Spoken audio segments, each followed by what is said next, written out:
Достор, мисал үчүн, менин баламдын жашы 1-де десеңиз, 1-де эмне деп айтабыз? Год деп айтабыз. Моему сыну 1 год. Моему сыну 1 год. Менин баламдын жашы 1-де.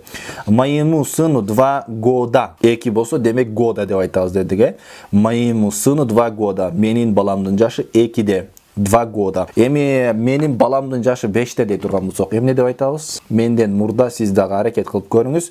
Моему сыну 5 лет деп айтабыз. Моему сыну 5 лет. Эми менин баламдын жашы 24-тө дей турган болсок, моему сыну 24 года. 24 года болот. 24 года. Менин баламдын жашы 24-тө.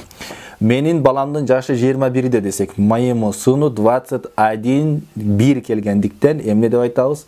Моему сыну 21 год деп айтабыз. Мисалы, менин жашым 30-да дей турган болсок, мне 30 лет. 30 лет болот. Ал эми 31-де дей турган болсок, мне 31 год. Менин жашым 32-де, мне 32 года болот. 2 келгендиктен 32 года.